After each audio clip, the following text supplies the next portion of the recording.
Hello everyone, and welcome to the Adam Josh Oral Blog number 42. And I hope you're ready for this. This might take a few minutes, and I'm going to be handing out a lot of information, and a lot of it best be fact-checked, double-checked, and nothing's ever 100% as good as your own personal self-education. And at the end of the day, I just want the truth. Whatever the truth is, even if it hurts, that's what I want. So this blog is all about OBL. I've even written some points down, which I usually don't, and I have verifying links and news articles. I've been asked by some friends my personal opinion on it, and as you can probably tell from the website, or lack of information on the website so far, I have refrained from giving my opinion and speaking about it until now. For a few different reasons, which I'll get into. As far as I go, you know, for people, this is the Adam Josh Oral Blog is one for me to look back on later. I save them not only on YouTube but on my computer, and I save them in, on a disc as well. So later down the road, I can look back on it. It's also for my friends and visitors to the website and my family to see what I'm up to, because as you know, it's hard to keep in touch with everybody in your family face to face all the time. So the Adam Josh Oral Blog, my website, and pretty much everything I do is for my family and my friends. And if you're a new watcher, or if you're watching this for the first time and seeing me, I decided to give a little introduction to who I am. I mean, most of the information about me can be found on my website, and you can gather for yourself, you know, what I am and, you know, who I am and what I do. My name is Adam Josh. You know, it's not just a clever little name that I call myself. My parents named me Adam Josh, not Joshua, but Josh. My middle name is Josh, and that's all that you know, my friends and people who don't know me need to know about me, really, is that's my real name. And I have a website that details and catalogs things that I find interesting and things that I'm up to for the last several years. I haven't hidden under a corner of the internet, and most of my life and how I feel about things is on public display. So I have a pretty strong track record behind me in that sense. I'm nobody really in the other sense. I recognize that I'm not you know, a president, and I'm not a politician. I'm just a regular person that can do a few extraordinary things that a lot of people can't do. But that's what I am. So let's moving past that, let's talk about my relationships with people. If you go to the Adam Josh Oral Blog, one of the last ones where it's called Cleaning the Audi, you'll see in part 2 that a Pakistani man comes in to the shop where I was cleaning an Audi, and offers me pizza and calls me his son, and is worried that I was hungry. And that wasn't scripted, but people know that who watch this. I don't edit these, so if somebody walks in to my office here where I am and interrupts this, I'll do my best to just keep going and not edit it out, and that's something that I've decided to do. Back to the Pakistan thing. I have friends and family in Pakistan. I have sentimental ties to the country, and I first of all, my favorite food is Pakistani and Indian food. I had dal last night with naan. I know introductory Urdu. Assalamu alaikum, kya hal hai bhai? Acha. Ek, do, teen, char, panch, char, che, sat, at, no, das. 1 to 10 in Urdu. So my relationship with my Pakistani friends and family and the Muslims that I have in my life, I don't take lightly.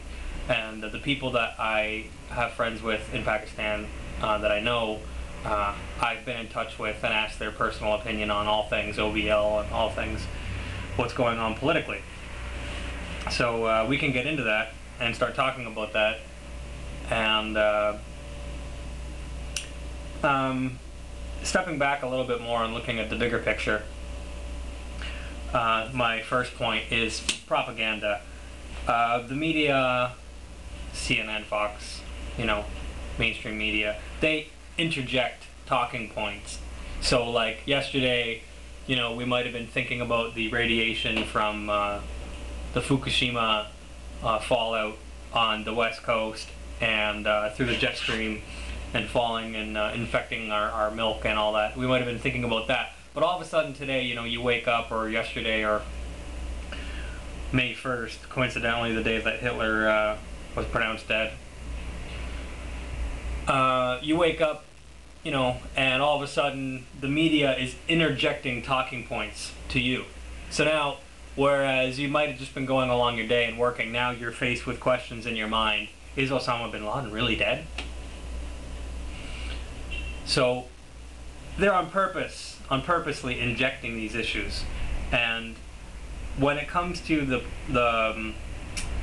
these talking points that are being injected into the atmosphere all over the world, you have to first of all ask, like, qui bono, who benefits, and also recognize that the same media that's giving you this information and forcing you to even have these debates in your mind right now, whereas you could be focused on more other important things like your family life and I don't know, whatever you do.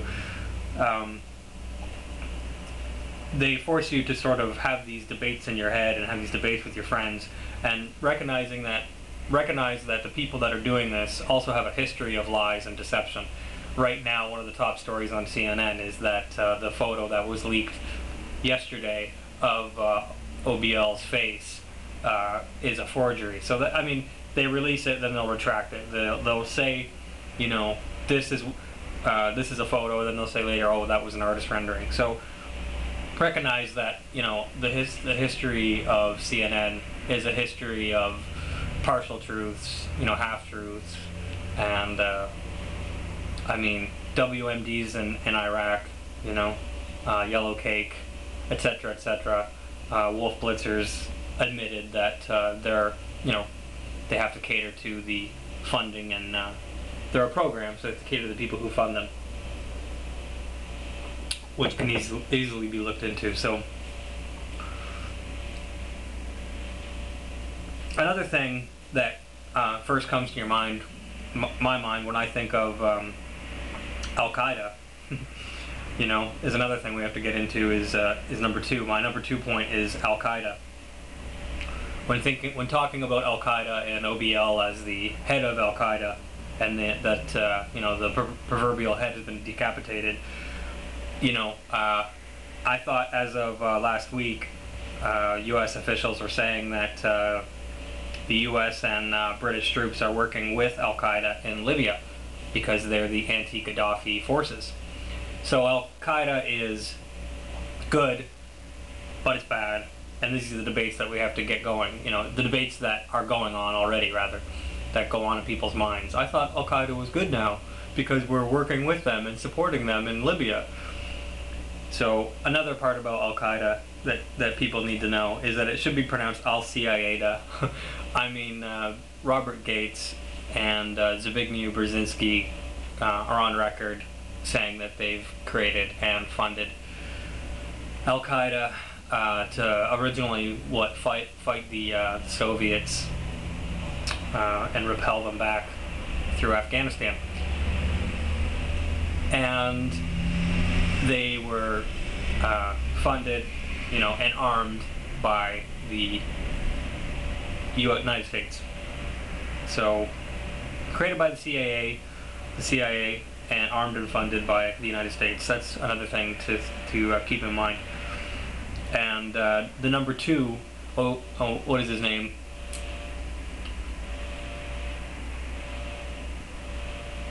The number two that has been at the Pentagon, this al-Awlaki. Al-Awlaki? No, I gotta check.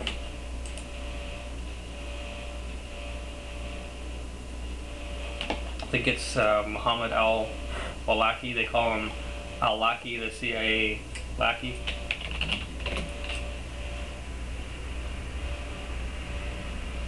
So,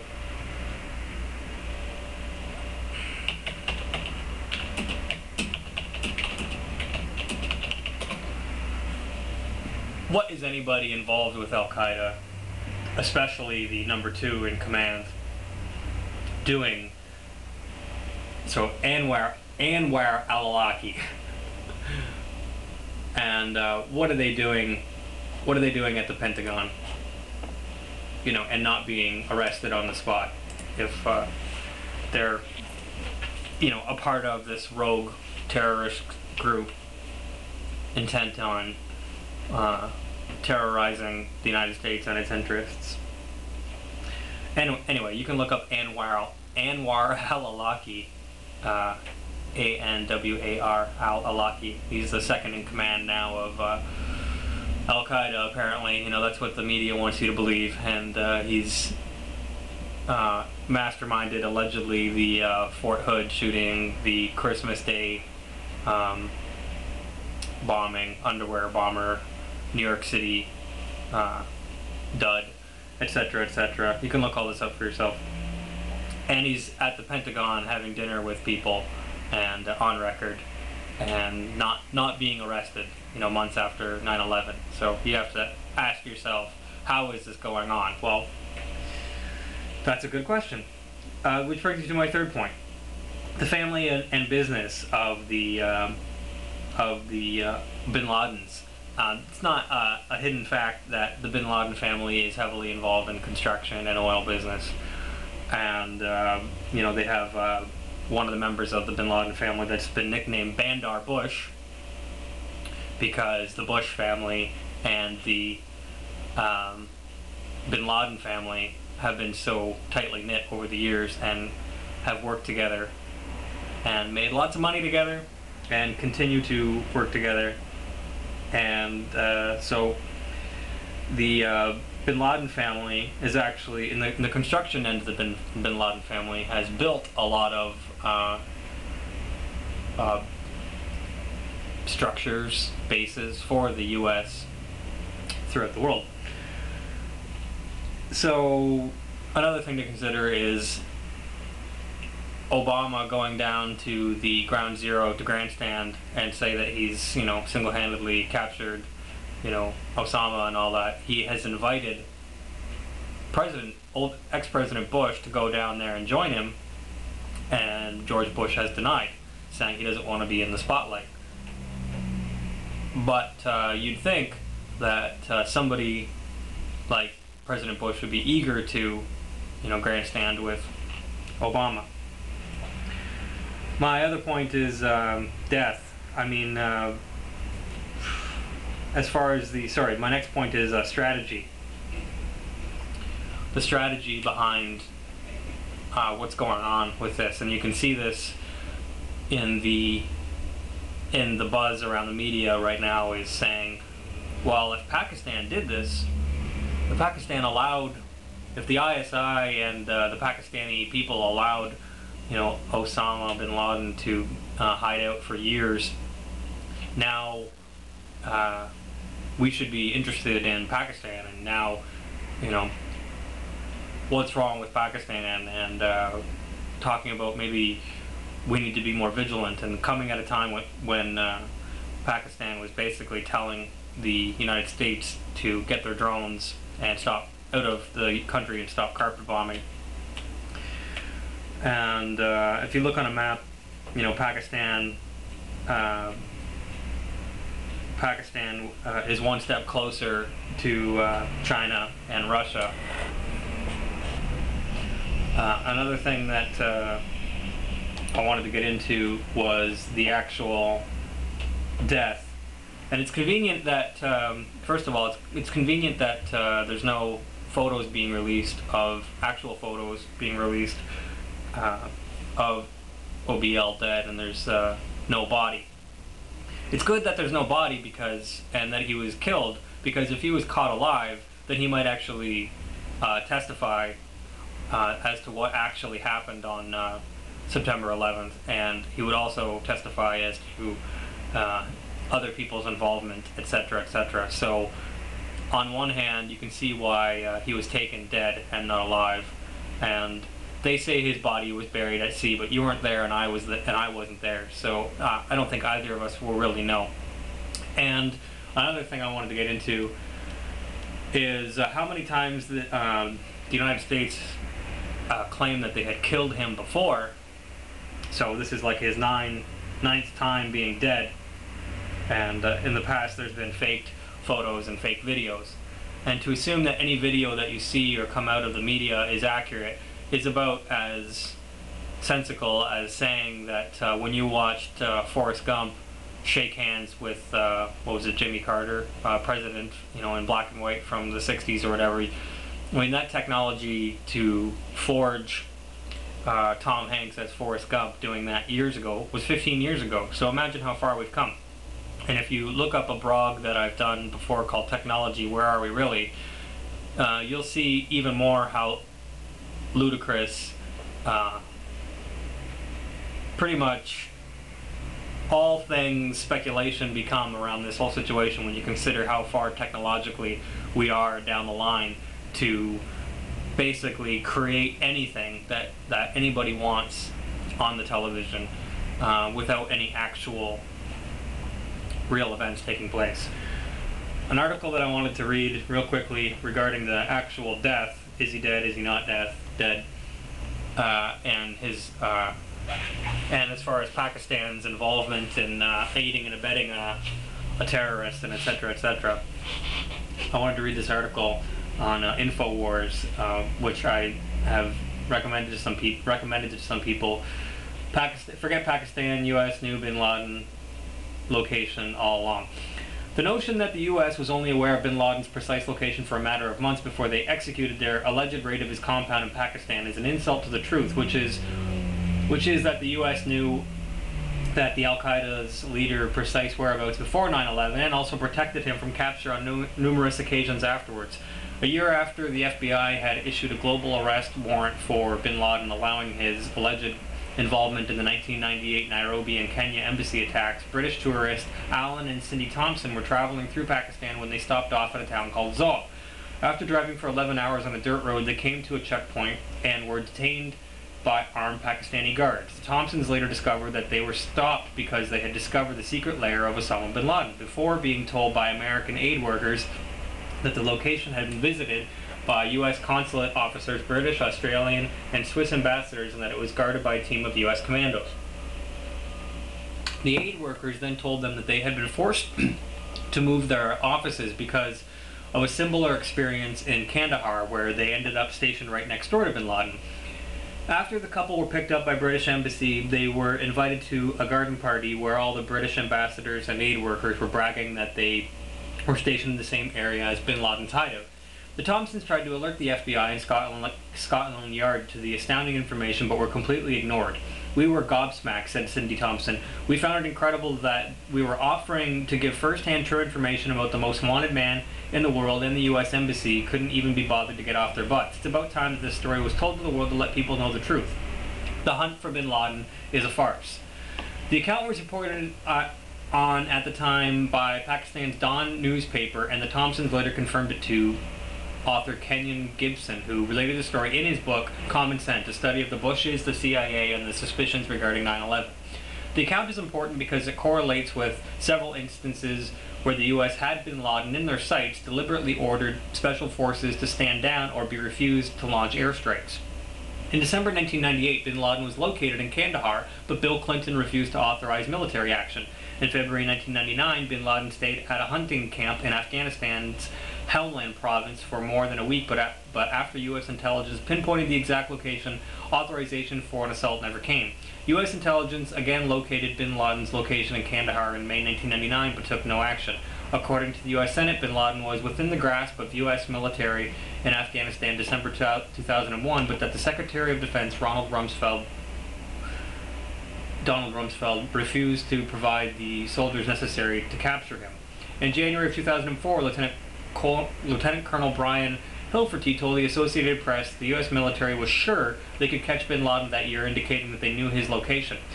In October of 2004, the San Bernardino Sun reported that the Pentagon knows exactly where Osama bin Laden is and is hiding in Pakistan, according to the 9/11 Commission member John Lehman, who said that his capture was being delayed because there was too many Taliban fighters in the area. This is an American presence. There is an American presence in the area, but we can't just send troops. If we did, we could have another Vietnam. The United States cannot afford that right now, said Lehman. Look, he said, Musharraf already has 3 assassination attempts on his life. He is trying to comply, but he is surrounded by people who do not agree with him. This is not like Afghanistan, where there was no compliance and we had to go in. We'll get bin Laden eventually, we just not now. In 2006, a French documentary also claimed that French soldiers had bin Laden in their sights on 2 occasions in 2003, but authorization to kill or capture the leader was not forthcoming from U.S. authorities. Colonel Hunt subsequently wrote an article for Fox News in which he said, "We know with 70% level of certainty, which is huge in the world of intelligence, that in August of 2007, bin Laden was in a convoy headed south from Tora Bora. We had his butt on camera on satellite. We were listening to his conversations. We had the world's best hunter/killers, SEAL Team 6 nearby. We had the world-class Joint Special Operations Commando, JSOC, coordinating with the CIA and other special agencies. We had unmanned drones overhead with missiles on their wings. We had the best Air Force on the planet, begging to drop one on the terrorists. We had him in our sights. We had it done. Nice job again, guys. Now pull the damn trigger."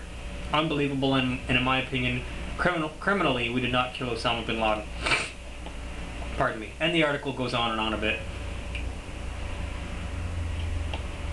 So it finishes with, the globalists could quickly isolate Pakistan and make it the next target on the war on terror by claiming that they were in league with Osama bin Laden, when in reality bin Laden's whereabouts were well known to the U.S. intelligence all along because he was their prized asset. And there's links backing up everything that, I believe that was a Paul Watson article, everything that he said.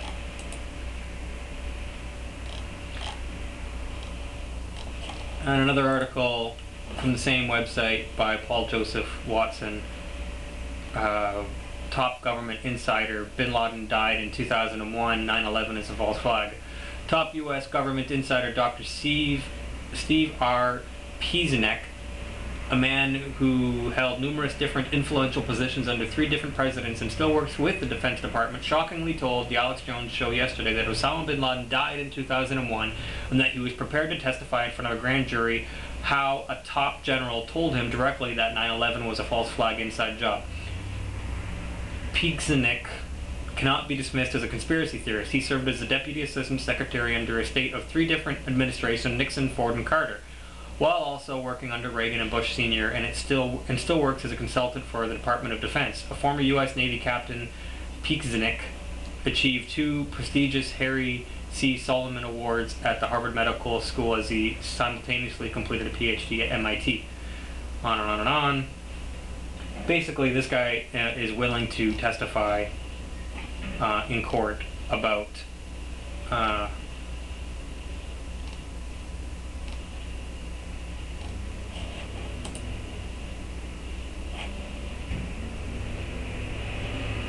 Osama bin Laden being dead years ago, and that 9/11 was a false flag event, like Hitler burning his own Reichstag. Why would anybody do anything like that? Well, you can see the effects. So you can look up all these interviews for yourself. I would recommend checking out Infowars.com.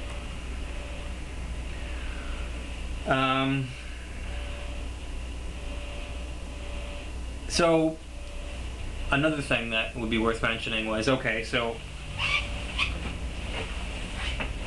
Osama bin Laden is now officially dead, according to the United States. Where his body is, who knows? If his body is still frozen and on ice, if he is in fact dead, who knows? Did they dump his real body in the water? Who knows? People ask why they dumped his body in the water, and the people that I've talked with in Pakistan said that that would sort of make sense because they were preventing. That's an easy way of preventing him from becoming not a martyr in one sense, but having a shrine built at his grave. Imagine if they, buried him somewhere in Afghanistan, Saudi Arabia, Pakistan, or wherever, and imagine the people that would go to his grave. That's another thing that I want to talk about real quick, is that whether or not he is a CIA creation, whether or not he is best friends with George Bush, or whether or not any of that's true or not, he has and had followers, whether they be, half-wit, well-meaning deceive people or not, or brainwash people. That's entirely other subject. But whether or not you like him or hate him or love him or whatever, he had multiple people and groups of people who followed him and will go to wherever he was buried and make a shrine. So it's sort of a legitimate reason to not bury him on land anywhere. So, taking the side with the U.S. government for a second, that he's dead. Okay, so now that he's dead, the leader of Al-Qaeda is dead.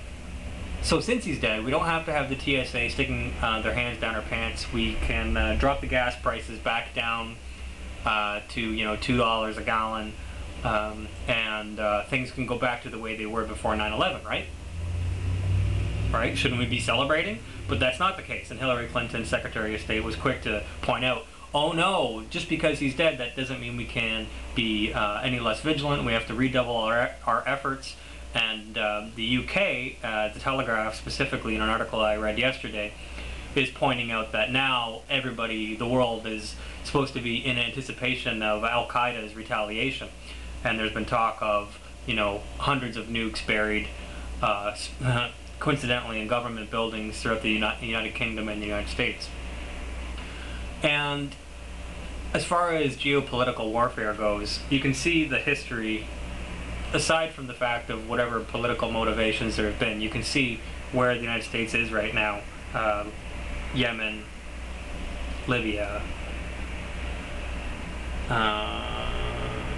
Syria, now there's conflict going on, Iraq, and coincidentally, Iran is sort of in the middle of Pakistan and Iraq. Now, Pakistani people and the ISI aren't stupid. So what they're doing right now, and if you check www.geo.tv,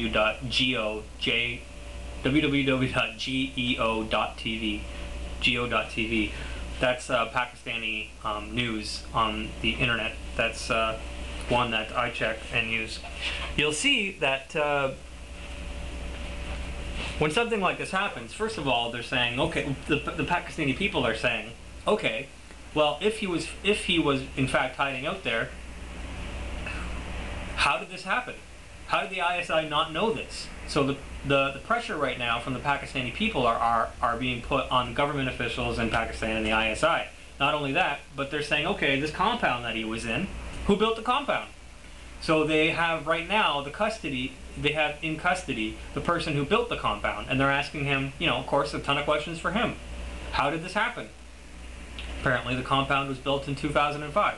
Whether or not you believe that OBL was actually there, or his family was there, and they shipped his body in there a few minutes before this raid and got out, that's another subject. Let's talk about that. This area where they had his compound is in a very hilly area of Pakistan where the apparently was a blind spot on the radar. The whole operation to go in there and get OBL and kill him and all that and bring him out took 40, 50 minutes, right? So the CIA director, Panetta, is on CNN. You can see that for yourself. And he's being asked, okay, so were Secretary of State and the President and the Navy commanders, were they all watching this live stream? Were they watching this in the Situation Room? And the CIA Director Panetta was saying, no, they actually had a 20-minute blackout in a tense period where nobody knew. So, I mean, a lot can happen in that 20 minutes, and the CIA was also directly involved with giving us all this false information about weapons and weapons of mass destruction in Iraq, etc., on record with years of disinformation and just blatant lies. So you have to sort of take everything that U.S. officials and CIA directors say with a gigantic grain of salt, because they don't want you to know the truth about everything. Everything? So there's a lot being held back, and the U.S. Media and government has a history of disinformation and lies, and the psychological effects of this one person being murdered are pretty evident. The reason that we're even having this conversation is because of the psychological impact of one person, because obviously more people have been killed than just Osama bin Laden in the hunt for terrorists. More terrorists have been killed, more Americans have been killed, so why do we keep doing it? Osama bin Laden is just one guy, right? But you have to concede that the psychological impact that this has on alleged terrorists and the American public is what's at value here. And you can see the ramifications and the results of this win for the American team. You have a lot of people just totally thrilled. There was apparently a small party outside of the White House, and people just thrilled. We got Osama bin Laden, he's dead now, I feel good, I feel good. TSA is sticking their hands down their pants, and gas is the highest it's ever been. The economy's in the toilet, but we feel good. Could literally have nothing, but they feel American pride. It sort of reminds me of the Nazis and the Nazi Party, and I hate to make the comparison, but it's sort of blatantly obvious that when the Nazi regime was dissolved, that their top scientists and top elite came to the United States with Operation Paperclip, which you can look up, and also the people who were developing missiles and space shuttle missiles and rockets for the Nazi Party came to work for the U.S. So there's a continuity of agenda in that sense, and you can see that the rockets and missiles and all that were fired by the U.S. shortly after the Nazi World War II and the Nazi regime defeat could just look exactly, they looked exactly like what the Germans were working on. You could just take off their swastikas and put on a USS emblem. So there's similarities to the Nazi regime and the current U.S. military occupation and scientific dictatorship. There's similarities there, and it's not just sort of like, oh, they're sort of comparable. No, like literally, top scientists came from the German Nazi Party and moved to North America and work in the government, and have since the Nazi Party dissolved, officially. And they had kids, and their kids have had kids, and so there's similarities for a reason. Hitler had it in mind to take over the world and occupy all this land, and now you can see who else is doing it. Well, now the United States is occupying how many countries? I mean, does anybody really know how many countries that they're in? So, in a sense, this continuity of agenda of world domination in that sense is sort of moving along. And the problem is that Pakistan, and putting all this blame on Pakistan for what's going on with OBL and all that, is sort of a little bit different than going after Libya or destabilizing Egypt and Syria, and sort of having Saudi Arabia on the next list, and Iran as always. Remember at one point that that Osama bin Laden was reportedly hiding in Iran? I actually blogged about that a while ago. I don't remember the exact date. So Osama bin Laden's been a good boogeyman for the United States, and there'll probably be more hype around him now that he's dead than versus when he was alive.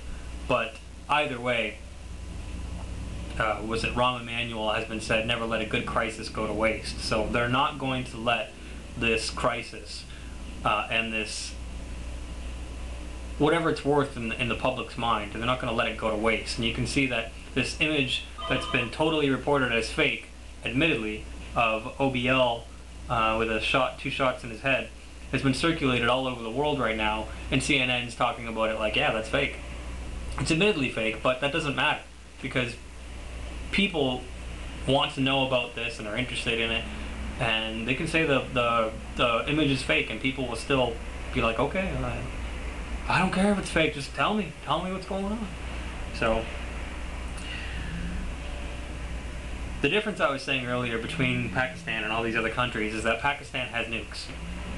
And you can see the hype being built right now that, oh, the next thing that's going to happen is Al-Qaeda is going to get us with nukes, and there's nukes buried everywhere. And at the same time, they're publicly attacking a country right now, indirectly and publicly, you know, sort of scrutinizing Pakistan for saying, how could you let this happen? A country that has nukes. So sort of preparing the public arena and public mind for there's going to be nuclear attacks or biological attacks. There's going to be nuclear, you know, repercussions from Al-Qaeda. And that's a pretty dangerous game to be playing, but that's sort of where ultimately the geo elite probably would love to bait, when they're able to, China and Russia into a third world war. And according to Albert Pike, you know, have the Zionists and the Muslim extremists mutually destroy each other, and thus show the benefit of atheism or whatever, and then reveal their complete New World Order. So, starting from the top again, as far as the U.S. criticizing Pakistan for knowing or not doing enough, you know, as I mentioned earlier in those articles, the U.S. has known over the years where he is. So instead of criticizing Pakistan, people should be criticizing the U.S. government, saying, you have all these connections to Al-Qaeda. Don't talk about Pakistan. You have connections to you have connections to Al-Qaeda. You have connections to the bin Laden family. People should be criticizing George Bush for having his connections, business connections with the bin Laden family.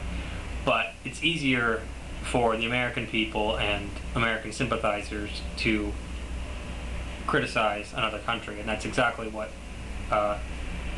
the continuity of agenda military-industrial complex people sort of want. So in the end, to answer the question, is Osama bin Laden dead? I think, or not. The bigger question is, why does that matter so much? I mean, if he was dead 10 years ago and they kept his body on ice and now have dumped it into the ocean and staged this whole thing in a quick rogue CIA quick job to now lure Pakistan into a war, just like Libya, Egypt, and Syria, and Yemen, to lure all these people into war. If that's what happened, I mean, should the question really be, is Osama bin Laden dead or not? Does it really matter if he's dead? You're forced to say, well, yes, because it psychologically matters. It's a psychological operation, a psyop. People get affected by it. It's having repercussions. And of course.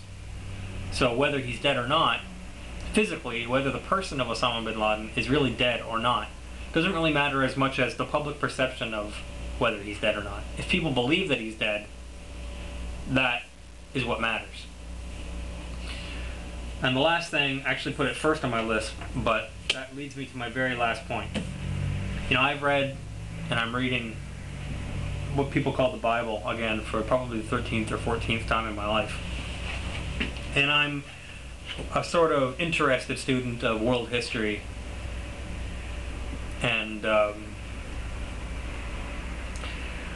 I'm interested from a point of view where I don't like to get bickering about the things that don't matter, or the smaller, tiny things. I like to try to take the the bird's eye overall view. Some people will say, like, let's talk about Canadian politics, or this politician versus that politician, and the NDP versus that. I sort of take the broader view where it's like the entire country of Canada is owned by the Queen of England and is one of her many commonwealths, and she admits that in all her speeches. I watched a speech to the UN the other day where she said, she's the queen of however many commonwealths and owns the land of all that, and she knows it, and it's not ceremonial or prestigious or whatever. It's a real thing that she literally owns the land of Canada, New Zealand, Australia, and the commonwealths, and the UK, of course. So that's sort of the broader view that I look at it. People want to argue about American politics, or like left versus right, this puppet versus that puppet, where I sort of try to take the broader view of, look at the policies. The policies haven't changed. Whether or not you're red or blue, or an elephant or a donkey, look at the policies. Obama said he would bring all the troops home. He sent more troops, 60,000, 100,000, and now who knows with all these endless wars. He said he would close Guantanamo Bay and rendition and torture. All these things still carry on. So whether or not you say one thing or do another thing, it seems like this continuity of agenda and policy of military-industrial complex, imperialism, and the scientific technopoly of going forward in war and colonialism doesn't seem to be affected by whatever sort of banter that you have going on. So I try to take the broader view. And at the end of the day, I'm a fan of the truth. I will side with the truth, even if it hurts. I'm of the truth. Whatever the truth is, that's what I want to believe. So if the truth is that Osama bin Laden is walking around alive today and hiding in one of many other places, protected and by the government, then that's the truth. If he's dead, then that's the truth. What is the truth? That's what matters. Not what people say or politicians say or what the media wants you to believe, but the truth is what matters.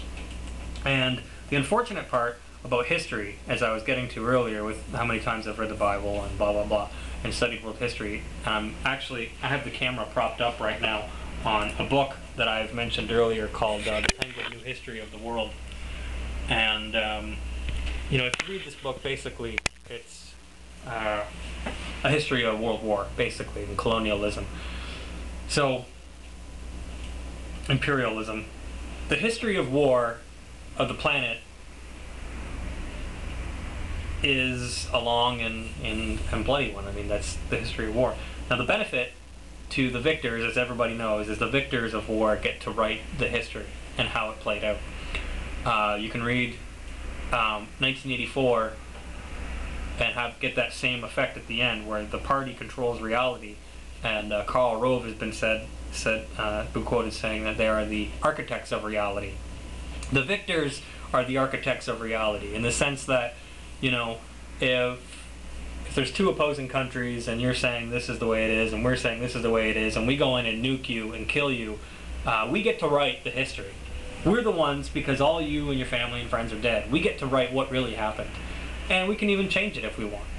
So, it's sad, but that seems to be where the United States of America has become. I mean, there's so many blatantly obvious things wrong with the official version of 9/11, or the official version of the JFK assassination, or the official version of, any sort of major event. I mean, you can look at Operation Northwoods. You can see how the Gulf of Tonkin later was admitted to be a staged event.